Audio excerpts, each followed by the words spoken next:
네, 반갑습니다. 2019년 2월 12일 화요일자 한국경제신문 보겠습니다. 일면 보죠. 도심 수소 충전소 규제 샌드박스 1호 승차, 뭐 이런 머릿기사고요. 정부의 대표적 혁신 성장 정책인 규제 샌드박스가 도심 수소 자동차 충전소와 유전체 분석 서비스 등 4건에 처음 적용됐다. 4건, 꼴랑 4건. 1호 실행 사례로 오는 7월 서울 여의도 국회에 수소 충전소가 들어설 전망이다.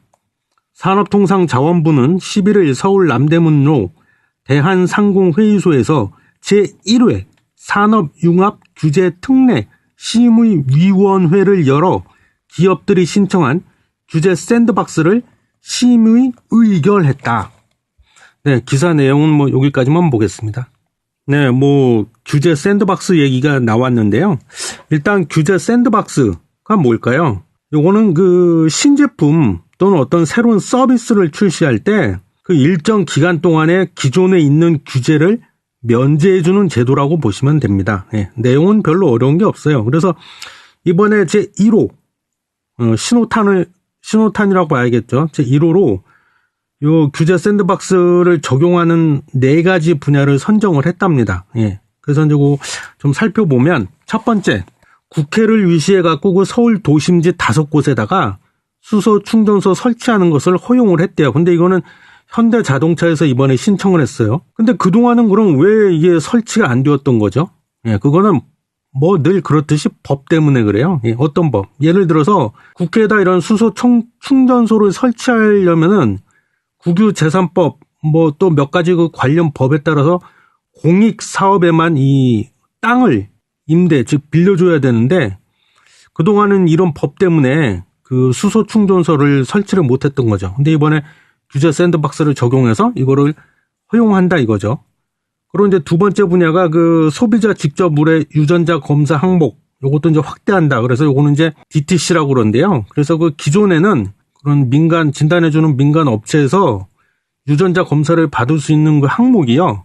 총 12개의 항목이었답니다. 예를 들면 탈모 관련해서 혈압, 피부 노화, 나의 체질량 지수. 좀 그래요. 내용이 다. 예. 이런 것밖에 할 수가 없었는데 이번에 여기에다가 고혈압, 뇌졸중, 대장암, 위암 이런 것 등의 그 13개 분야가 추가가 돼 갖고 이런 것과 관련해서도 우리가 마크로젠 같은 그런 민간 기업에다가 이제 그 유전자를 이렇게 직접 의뢰할 수가 있죠. 예, 유전자 분석해 달라고 이런 식으로. 그리고 세 번째가 이제 그 디지털 버스 광고 분야랍니다. 그래서 요거는 지금 우리 버스들 달리고 있잖아요. 그 버스 외부 바깥에다가 그 LED 패널을 부착을 시켜갖고 그 LED 패널에서 이제 동영상 광고를 막 플레이가 되게끔 재생시킬 수 있도록 하게 됐대요, 이번에. 근데 기존에는 우리가 이렇게 길거리 다녀보면 버스 그 겉면에 외부에다가 움직임이 없는 그런 스틸 사진만 이렇게 랩핑을 할 수 있었잖아요, 버스 외관에다가. 근데 그게 그동안 왜 그렇게밖에 할 수가 없었는지 법 때문이에요, 이것도. 어떤 법? 5구의 광고물법 때문에. 예. 근데 이거를 이번에 좀 한시적으로 풀어줘가지고, 버스 바깥에다가 이제 그 LED 패널을 붙여놓고 거기서 동영상 광고를 띄울 수 있게끔 해주겠다 이건데, 저 개인적으로는 이걸 딱 보는데 좀 걱정이 앞서네요. 하나 뭐냐면 이제 강남역 같은 경우에도 보면은 굉장히 거기는 화려하잖아요. 낮에도 거기 대형 전광판에 광고 엄청나게 돌아가고 있고 이런데 버스가 그런데 지나갈 때 이게 가뜩이나 이제 그 광공해다, 빛공해다 이런 논란이 있는데 여기 한술 더 뜨는 게 아닌가 생각이 듭니다. 그리고 이제 마지막 4번째 분야가 그 앱 기반의 전기차 충전 분야인데요. 이거는 뭐냐면 기존에는 그 정식 충전소 외에 그 아파트 같은 그 공동주택 지하 주차장에 보면은 그 일반 그 가정에 들어오는 전압 220V 그 콘센트가 있잖아요. 거기서 이제 전기차를 충전을 하려고 그러면 그게 안 됐었는데, 그래서 예전에 막 전기 도둑질해 가고 이런 분들이 있었잖아요. 몰래 충전하고. 예.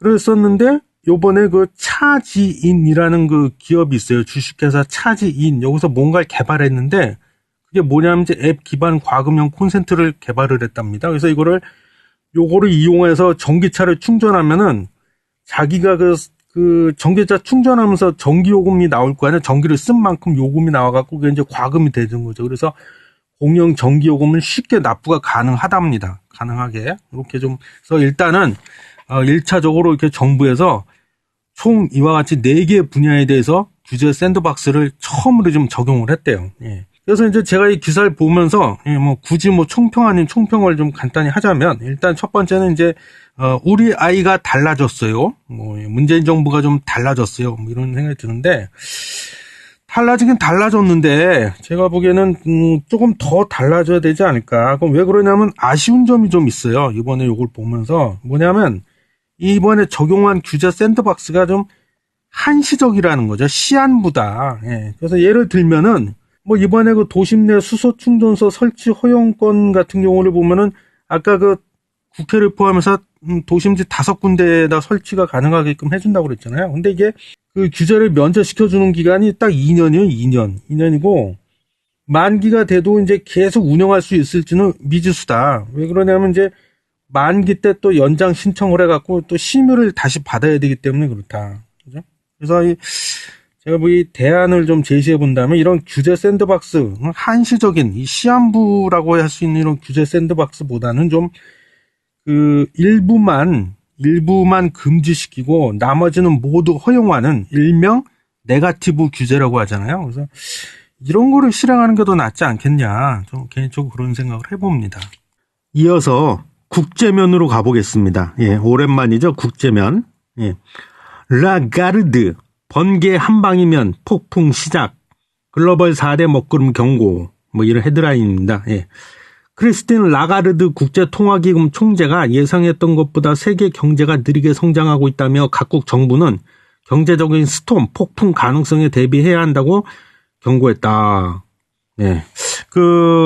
제가 또 이렇게 개인적으로 좀 좋아하는 우리 또 라가르드, 응? 라가르드 우리 또 IMF 총재님이시죠? 예, 라가르드 아주머니께서 또 이렇게 또, 한 말씀 하셨어요, 또. 예, 그래서 이 기사의 핵심 내용을 요약을 해보면은, 이 라가르드 IMF 총재 아줌마가 세계 경제에 지금 4가지 먹구름이 잔뜩 끼어 있어갖고, 곧 있을지도 모를 이 경제적 폭풍, 일명 스톰, 여기에 대비해야 할 걸 니네들 하고 경고를 날렸다, 뭐 이런 겁니다.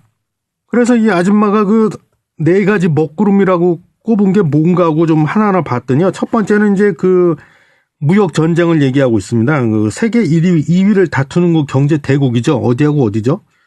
우리 진핑이 아저씨가 있는 중국하고 우리 어른이 트럼프 아저씨가 있는 미국. 둘 사이에 지금 무역 전쟁이 아직 끝난 게 아니잖아요.